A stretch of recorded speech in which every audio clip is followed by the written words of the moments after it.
What do you say, everybody? And roll tide. Welcome to the next round's last call. That's Jay Coker and I'm Mick Gillispie. We have had a celebrity-packed week since we talked to you last. We got a lot to get into on the show, or maybe I'm talking about myself because it seems like every time I turn around, I'm running into somebody else. Bama picks up a huge recruit, a linebacker, and Vegas telling me that they don't think Bama's going to be the same Bama that we're used to. We're going to get into that and more on the last call. So like and subscribe. Make sure that you know that we're brought to you by Pearl River Resort, where this is the time of year to hit Dancing Rabbit Golf Course. It's the Augusta you can play. It's really fantastic this time of year. Let's get this party started.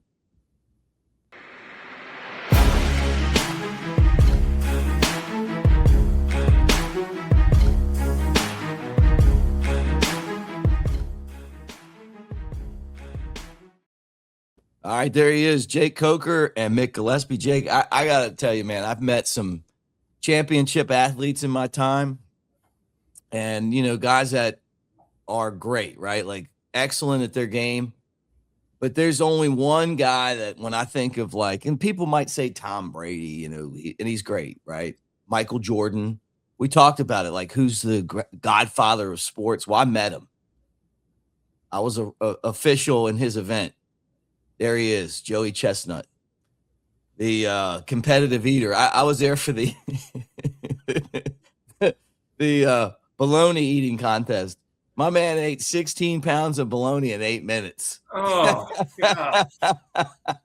How funny is that? I mean, that sounds so disgusting. It was. He had juice coming down his mouth. It's amazing. I don't know how he's smiling. I don't know how he's smiling. One of the nastiest things is that hot dog eating contest where they dip it in water. Yeah, that's what he does. They do that. And I can't believe they're not, 400 pounds. I mean, I know he told me the trick. He told me how they do. They said that he'll eat, and then for the next 3 days, he won't eat any carbs. No sugar, no carbs. So it's like the no carb diet. So after this, he'll eat no carbs. Yeah, probably like today. Like that was Saturday. So does he eat Sunday, Monday, Tuesday? I didn't ask him that. I'll tell you what though, he's a good dude. I like talking to him. I was asking him about Kobayashi. Do you remember Kobayashi? Kobayashi was skinny as a rail too. Right. But he was from Japan and he was like the top guy. But could never get it done. Oh no, Chestnut couldn't beat him, and he was close. And then Kobayashi signed a deal with a competitive hot dog contest, or no hot dog. Like he was like the spokesman for a hot dog, and because of that, Nathan's hot dog wouldn't let him be in the hot dog challenge because he was not that. So so those two had a competitive eat off on like YouTube. And I think Joey Chestnut won. And I said, are you guys going to do that again? And he's like, I don't think Kobayashi wants to lose. Right. I said, man, you got to have you and Kobayashi can make some money because nobody else up there can beat him. You know what I mean? Like that guy was going to put the second place guy had 13 pounds of bologna. It wasn't even close, man. The bologna was like thick stacks. It was like the size of old CDs, but it was way thicker. And each stack was a pound. Oh, and these guys, and watching that dude eat that, I mean, it was crazy. I was an official. That's why I had the referee outfit on. And it's insane, man. So that was cool. And then I talk a lot about aliens. Well, I ran into Tim Burchett there. And I'm gonna try to get him on our podcast. He's a good dude. But he's part of all the, I don't know if you've seen it there where the government's releasing all the alien files, or at least some of them. He's the guy that's behind that, a lot of it. He's on the committee, and he was telling me that we haven't even seen anything yet. So I'm sure you watched last Friday when they started releasing all that stuff. Oh yeah. But before we get there, I came along when I started watching the hot dog eating contest. I guess it was 07, 08, 09. Mm-hmm. That's when Chestnut beat him all 3 years in a row. Oh, did he? Last, yeah. 05, Kobayashi beat Chestnut in 05 and 06, and then Chestnut beat Kobayashi 07, 08, 09. What was the score? Oh, I don't know. The most recent head-to-head, Chestnut beat Kobayashi 83-66 in a 2024 Netflix event. Yeah, so that was it. That was it. 24 then. Yeah, that's a beating. Yeah, but I mean, I don't think anybody else even gets as. I think Kobayashi would be the guy if it wasn't for Chestnut. You know what I mean? Like, I mean, he's a clear second, but I didn't realize it was. I didn't realize that Joey Chestnut beat him those years. I know I watched the hot dog eating contest. It's the 4th of July, Coney Island, New York, every year. Yeah. So this bologna eating contest, which was put on by Dead End Barbecue in Knoxville, the guy that owns the place was like, "Hey, this would be a cool thing to do," and then went to it in New York, and kind of duplicated that. And honestly, it's a lot of fun, man. There's a guy named George Shea that does the introductions. You know what I'm talking about? The guy with the the skipper hat. I'm like, man, I could do this. I like watching him. He's so funny, man. Like, just the stuff he says. It really is an event. So yeah, so I can't believe that. Okay, so he actually beat Kobayashi the last 3 years. I told him, I said, you got to have somebody to compete with, because that's how you'll really make money. Yeah. Everybody, like, he showed up and there was not one person in there that thought that he was going to lose. And it was an international field, right? How old is Chestnut now? I mean, good question. Still in his prime for hot dog eating? Was he pounding those numbers? 16 pounds. Golly. That's the world record too. Which he beat his world record from last year, which was 15 and something, right? I can't keep up with it. I mean, again, when I was watching it, and I used to watch it every year, I was in high school, and now, man, Joey Chestnut's 42 years old. He looks a lot older than that. I was about to say the hot dogs have taken a toll. Yeah. Gosh. Well, I invited him to the baseball game. I was going to let him come sit in the booth and take, he's like, he loves baseball. He's like, I'd love to go. And then afterwards, he was like, man, he just got to go lay down. Oh, I can't imagine. And he was really nervous about it. Like, I mean, like, about hot dog or bologna eating, like eating.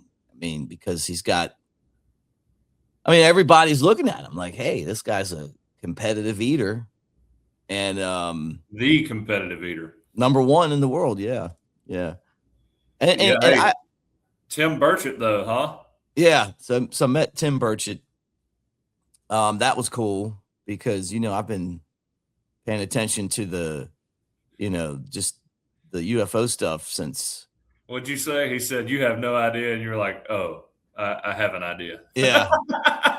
Like talking about what's coming. I'm like, oh, I think I do. I'm talking about. What are we talking about? The Greys, the Nordic White Walkers, the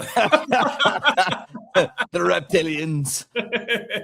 Man, I just think that for him, I didn't say this to him, but like with all of these people surrounding the UFO thing, anybody with advanced knowledge of UFOs and technology and stuff has to watch out because they're disappearing. If you guys haven't seen this, this is a real thing. Like 13 scientists who have had relationships with with whatever they're doing have either died or disappeared, or as Tim Burchett said on Joe Rogan's podcast, like they'll commit suicide by shooting themselves 3 times in the back of the head.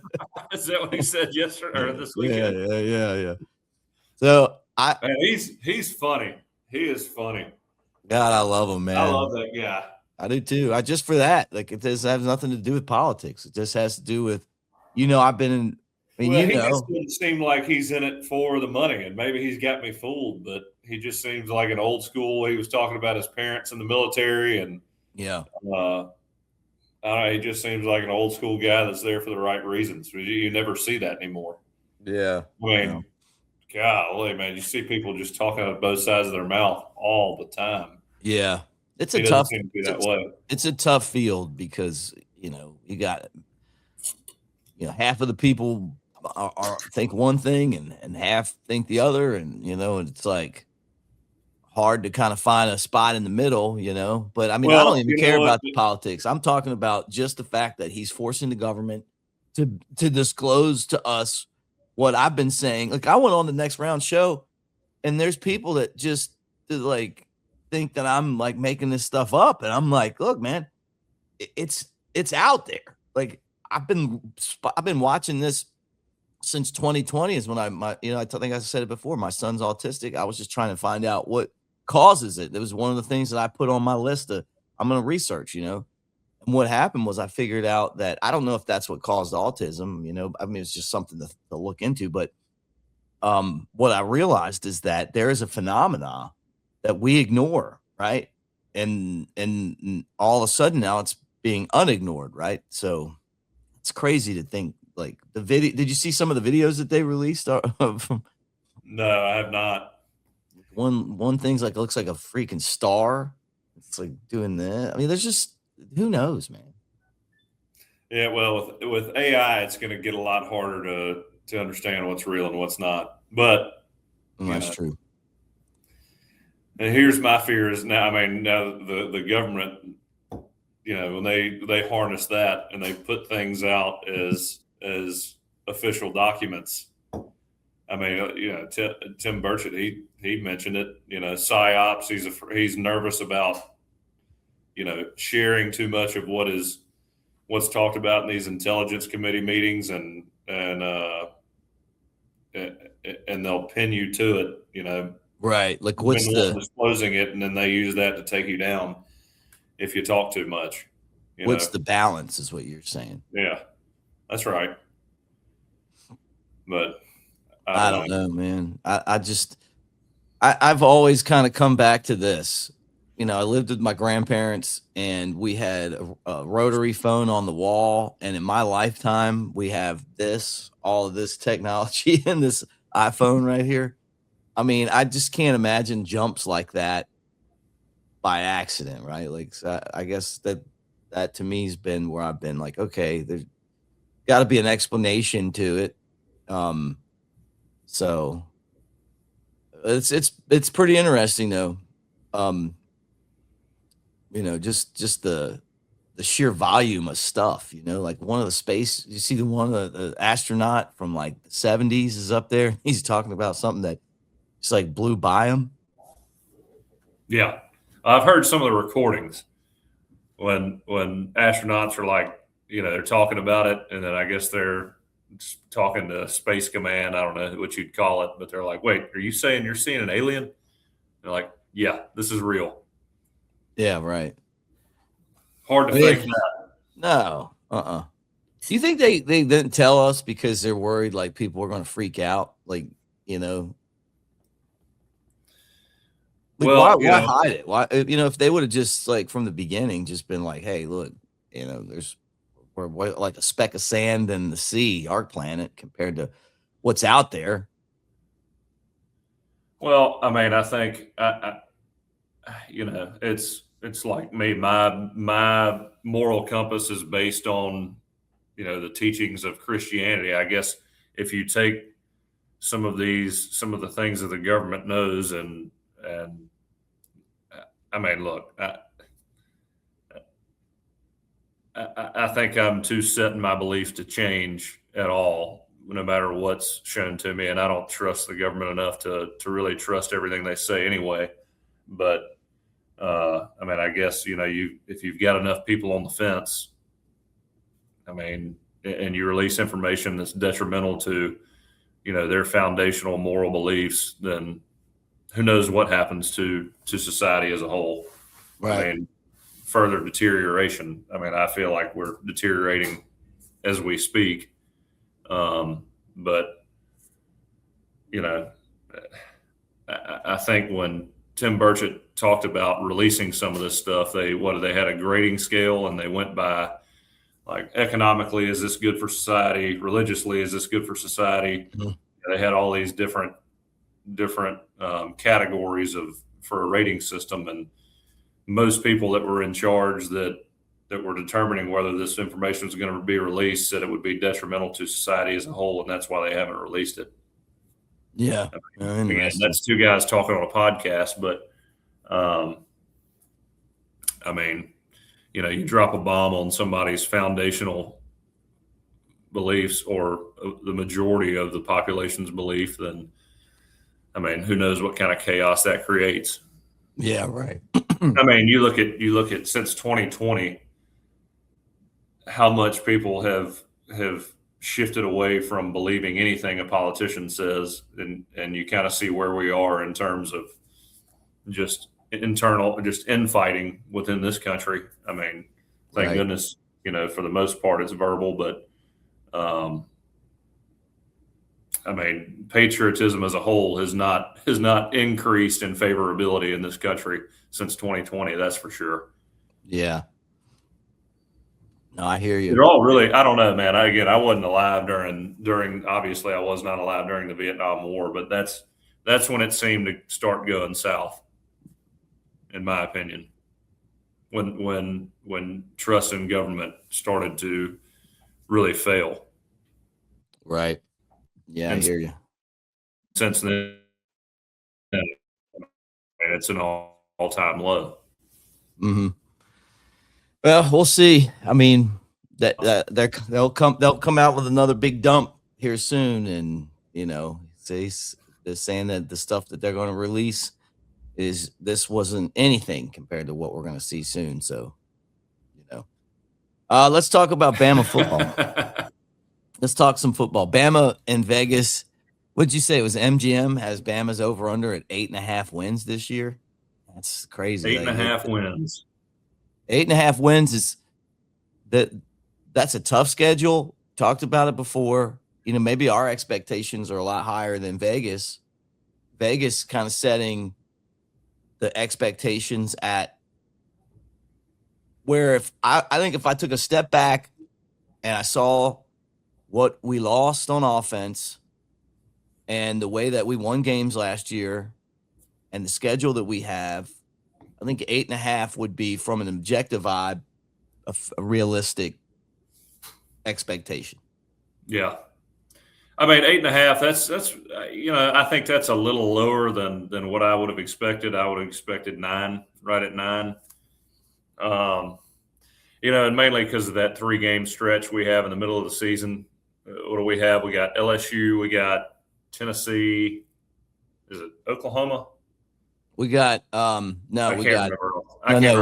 right. So we got Georgia at home, then we're at Tennessee, Texas A&M at home, and then we're at LSU. Yeah, 4-game stretch that's just brutal. And so I guess, in my mind, Vegas's read is we may lose all 4 of those games. Yeah. Or win terrible. Win 1 out of 4 and lose 1 we shouldn't. Well, even if we went 2-2, you could still end up, if you don't win, say you lose, I don't know, like you lose the Florida State game at home, or you lose at Kentucky, or, something like that. I mean, you lose to Auburn for the first time in ever. You know what I mean? Like, there's definitely some,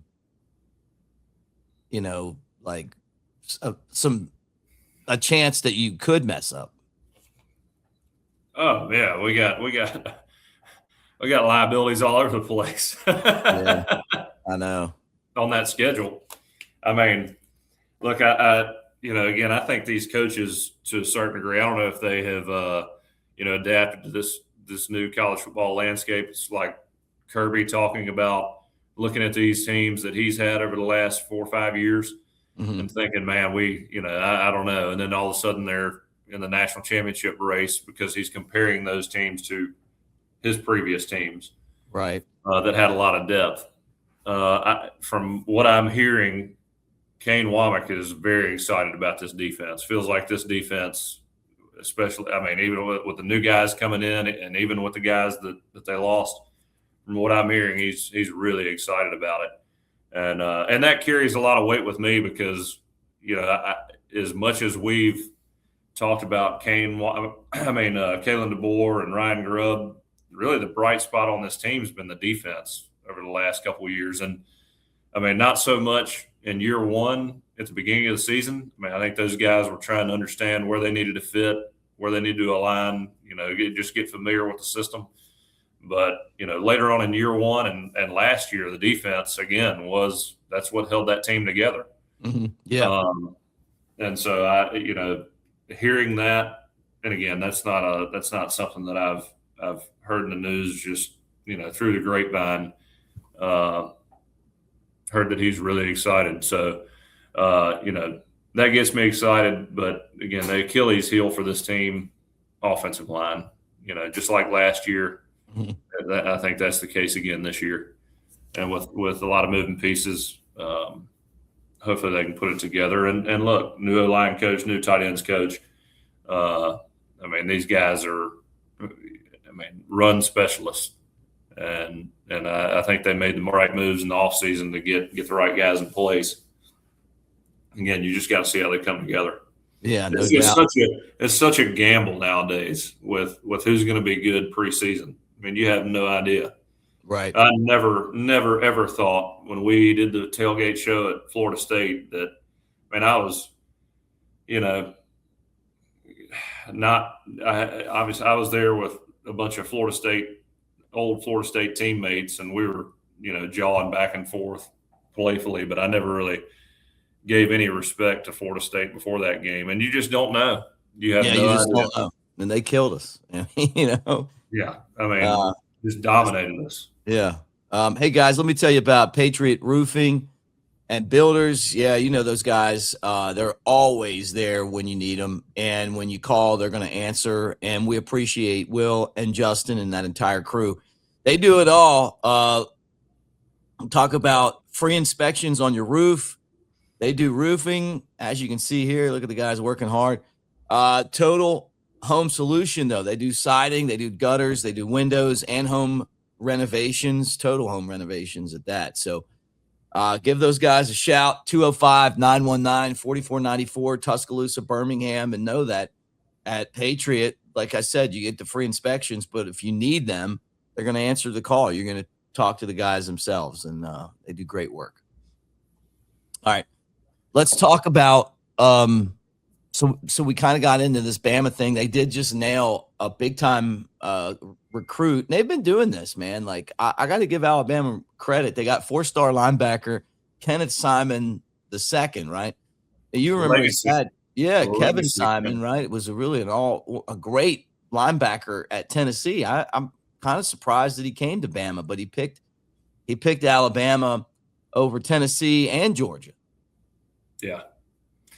Look, our recruiting out of high school for this coaching staff has not been an issue at all. And to me, that's an effort thing out of high school. I think, I don't want to say that the portal is lazy, but, a lot of it in the portal to me comes down to money. You've got a proven product and a guy who's played a couple of years. And, everybody kind of sees the same thing. High school, you're getting out there, you're active, you're finding guys. Now, this one, Simon's, he's a pretty well-known commodity, especially due to his dad. That word travels fast when your dad played. But getting guys that are somewhat unknowns, but getting a lot of guys that are high profile out of high school, again, that's effort. That's, I don't know what these guys are getting in terms of NIL. Again, there should not be any guarantees in NIL, but it's happening. I saw Siski talking about it the other day, having some guys, agents texting him, telling him that, that they're waiting on the funds to show up within these NIL, I guess, collectives. I don't even know if that's still legal anymore, but, a lot of these guys are finding out the NIL, the money's not there. So really, yeah. Again, you're not supposed to guarantee funds through NIL. It's not supposed to be the case, and that's guys. I think a lot of times coming out of high school, I think it's very hard to secure NIL deals for guys coming out of high school unless they're that Bryce Young, Keelan Russell. If you don't have 5 stars and aren't the top of your class, I don't know how you guarantee much in NIL. Right. Just because, you're going to have a hard time getting a guy to, I would think in most cases, to put money behind a guy that's coming out of high school that nobody knows for the most part. Yeah. And look, people know high school guys, but the fans that know high school guys are really following their team. I mean, it's a small group. But this used to be the only way to do it, and now it's like, now, I mean, you almost feel like you're wasting your time and money with these high school guys when somebody's just going to come pick some of the dudes off your roster. The thing, you got to have enough money to roster retain, like your best players. Yeah. Yeah. I mean, you think just the last couple of years, if this was all high school recruiting, we'd be at the top of the mountain just like we've always been. But yeah, just rinsing and repeating every year makes it tough. But yeah, no, getting after a guy like Simon, dad being a Tennessee guy, lives in Brentwood, Tennessee. That's a huge steal. You just got to hope we can hold on to him for 3 or 4 years. Yeah. All right. Last thing is there anything you wanted to get into? I wanted to bring up the Lane Kiffin stuff. He started talking about Ole Miss. Like I don't want to say he took shots at Ole Miss, but on his way out, he was your offensive coordinator. I haven't read the whole thing. It was in Vanity Fair profile. And he stated that the racial climate and the historical ties to the Confederate symbols at Ole Miss were a major hurdle in recruiting black athletes. He said that there some of the kids' parents would tell them that their grandparents wouldn't let them move to Oxford. And he described LSU and Baton Rouge as having a diverse environment that feels like there's no segregation. So he felt like being at Ole Miss handcuffed him. And that's one of the reasons that he wanted to leave. Yeah, I mean, I don't know if I think most coaches would probably move on and not do a Vanity Fair article. I mean, that's my thought on it. But he's got to burn every bridge on the way out. Yeah, I mean, the thing about it is, that's how he does it. He had a team that made a playoff run and really had an opportunity to play in the national championship. So, to say that, I mean, he couldn't get talent because of that. I'm sure that played a role in some recruiting stories. I mean, I'm sure it did. I mean,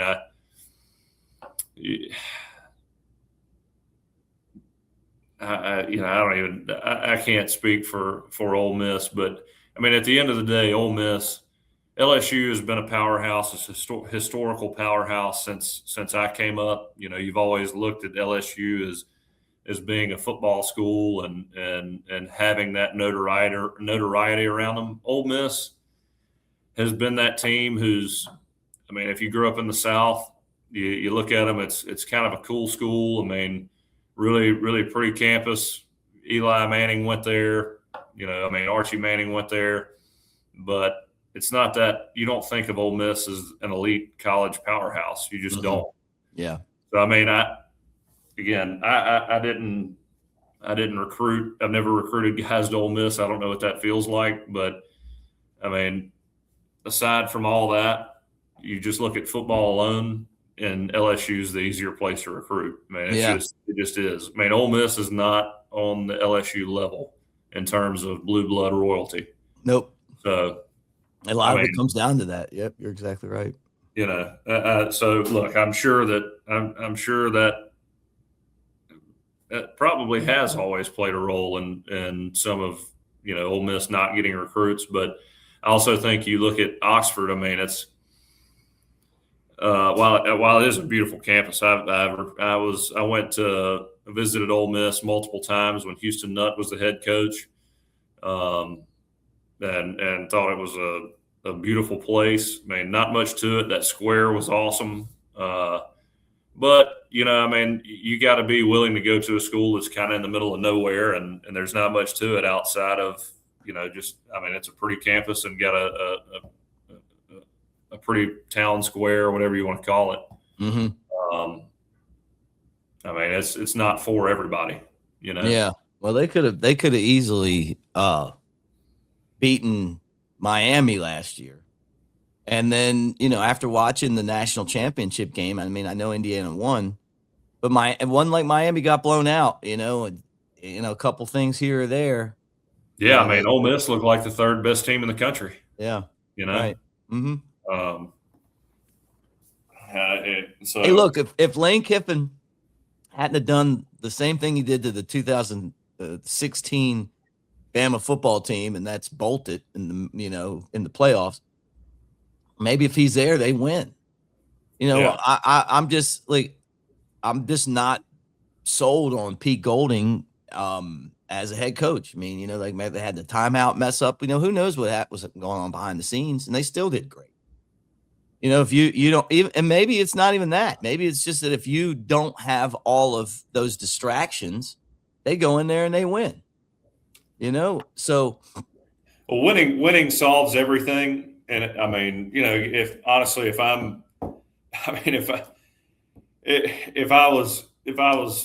the AD at LSU, I would be saying, man, you just shut up and go win this next year. Right. Let's quit doing all this. But that's been Lane Kiffin since he's been in college coaching, and honestly, that's built a lot of hype around Lane, and really, I think, helped catapult his career by being that guy who brings a lot of attention to whatever program he's with. Yeah. I think they're going to be good, man. I think he's going to win one at LSU.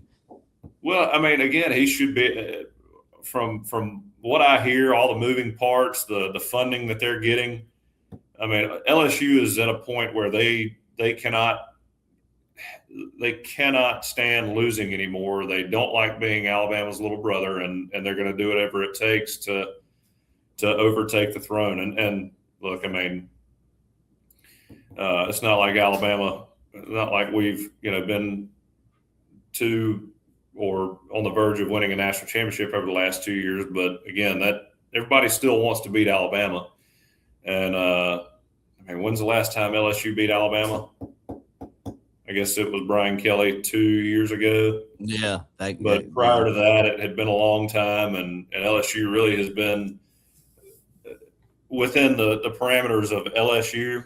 LSU has not had too many meaningful seasons since 2019. It's been 7 years. I guess they beat us in 2019 and 2022. Is that right? Yeah. But they want to beat us on a consistent basis. They want to, and it'll be like us if things. And I don't think things are going to go south with us. I think we figure out this funding issue, and I think we ultimately get back to where we want to be. And we made the playoff last year, but to be a real contender, I think we're going to get where we need to go. And it's kind of a matter of time. It's just like LSU; they're tired of losing. They cannot take it anymore, and they put their money where their mouth is. Yeah. And I mean, I think we're going to get there.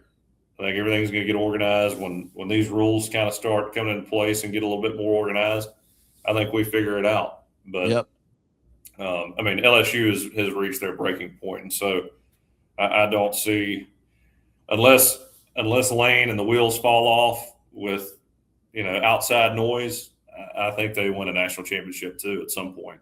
Yeah, in the next couple of years. I don't know if it's this year, but over the next couple of years, they're going to have too much talent, and really it becomes a continuity issue.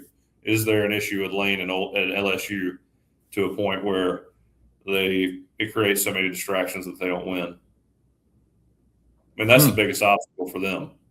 Yeah, that's a great question. And then, and if we end up really having a, like if what we do is really going to be like 8.5 wins, how long until people want to run Kalen DeBoer out of town? And they're not going to, because he's got a long time contract now.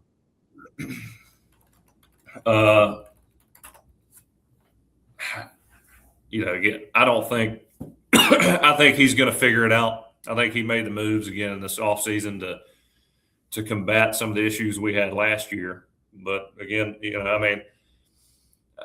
I don't like Courtney Morgan coming out and saying that stuff about a lack of funding, because again, I think all of us know that if you follow Alabama football enough, then you know that we're middle of the pack funding wise. So everybody knows it. I don't like to hear that because it's kind of an excuse, but again, it's going to take creativity. And I think, look, I'm not calling. I think Arkansas cut some sports this past week. Did they? I don't know. Good question. Did they? I believe they did, because I saw Clay Travis talking about it. Right, at least I saw something on Twitter where he was talking about it. They dropped men and women's tennis. You're right. Yeah, look, I hate to see that. I really do. I knew some tennis players at Florida State, and they're great guys, and you hate to see that happen. But again, it's just like, if you want to compete, you got to do your best to get there, and also, schools are going to have to start having the ability to cut players and cut scholarships just for performance-based reasons. Yep. I don't know if that was ever really a thing, or if that is. I never saw anybody got cut or dismissed from the team unless they did something off the field that was egregious. I don't know if that was. I don't know if that's even legal, but it better start happening if this is going to be the landscape of college football. It's just everything's going to be more cutthroat. This isn't going to be. This is the world we're in. If you're going to get paid, then you got to accept the fact that this is a business now, and it's not all about relationships and tradition anymore. And that may be an issue. In terms of creating that same old college football tradition and fan base, that may be an issue moving forward. We'll see. Yeah, I don't like any of it, but it just is what it is. Yep. Hey guys, let me tell you about Residence Inn by Marriott Ocean City. Our guy Keith's got you covered down there, back to back coastal style hotel of the year. Now is the time to get there and check it out. It's a fantastic place right there on the coast of Ocean City of Maryland. Love that place. Love it. Secrets Bar is great. The boardwalk's great. The food's great. Vibes perfect. That hotel is magnificent. So check it out. Residence Inn by Marriott. Tell Keith that we sent you. Any final thoughts on this shot? We were set to do 20 minutes, and here we are closing in on 40. Yeah, having said that, I was talking this weekend with some people, and we were talking about the NIL period, and if how they were like, how awesome would it be to make money? And I was like, man, it would have been pretty awesome, but I don't know how I don't know how my career goes if NIL's around. But it was pretty awesome when everybody was broke and you had nothing to do but after on a Saturday after a game, going and buying Natty Light and just drinking some beer together, in a garage, just because nobody had anything else to do. You're all broke, and you just got closer that way. I don't know, with all the roster turnover and every certain guys having millions of dollars, I wonder nowadays how much that actually happens. Where again, you hang out with everybody at practice. That's what you do, and then when you get done, you don't have the capability to just up and go do something, I mean, I guess that costs money outside of, Right. buy a case of the cheapest beer you can get. Good times, man. Yeah. I mean, those, the memories, just the dumb shit talk we used to have and conversations, and just had a portable speaker and a few beers, and Right. those We were had the Toby best. Keith, and we had the Beast. Yeah, and those were the best times too. I mean, those are the best times. You went and practiced, and you got done. On a weekend, you had no school. You just had time to kill. Yeah, and there was no better way to kill it. It was so much fun. So I don't know, man. While these guys are going to make money that could potentially set them up later on down the road, those relationships, I don't know if they'll be as strong as what we had. And so I that's why I say I hate all this. I mean, yeah, it just right on. that among other reasons, but man, I sure did have a good time. So Oh yeah. Well, let me tell you about good times, and that is hanging out at Pearl River Resort. Got some great events coming up. You got Jeff Dunham, remember him, the comedian, Artificial Intelligence. He's going to be there on Saturday, May 23rd, 8 o'clock, Silver Star Convention Center. You got Drew Hill coming, which is a great rap band. They're going to be there June 27th, 8 o'clock, Silver Star. That's at Pearl River, and one of my favorites. Black. You want to go July 3rd? There we go. Silver Star. Friday, July 3rd. Clint, what are we doing? I went with Brett, Big Sexy Elmo on July 3rd one year, and we saw, because his birthday was the 4th, we saw Boys to Men. And it's great, man, because the place is so intimate. Like you're right on top of everybody. So you guys check it out. That'd be a great one though, man. I do like me some Clint Black. Yeah, Clint's an all-timer. I played some Clint Black after the mullet toss 2 years ago. Did you? Yeah. You didn't play it after this year's mullet toss. So, hey, by the way, Shank told me he beat you too. Okay, I am retired. I'm not coming back. How about that? It wasn't just me. Now I beat Shank, but just to know that you got a revenge against Shank too.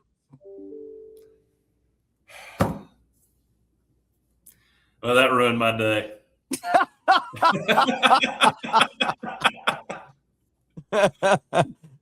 I can tell by that reaction that you don't watch our show. No, I talked about it a few times. It popped up on my feed. I saw something about, y'all were talking trash about me in the mullet toss in the caption, and I was like, next. What? I don't blame you. I don't blame you at all. Hey, guys, we're brought to you by Pearl River Resort, Philadelphia, Mississippi. We are fired up. We're organizing a golf trip to Dancing Rabbit now. You guys do the same thing. But they've got two amazing golf courses at Dancing Rabbit. My buddy Phil came all the way from California, from the Bay Area, and they rented the house that's out on, I think, the third hole. And him and a bunch of his friends do that every year. They hang out at the house, they golf. It's their meeting point. They had a great time because you got everything you need, right? You got two amazing golf courses, two 18-hole golf courses.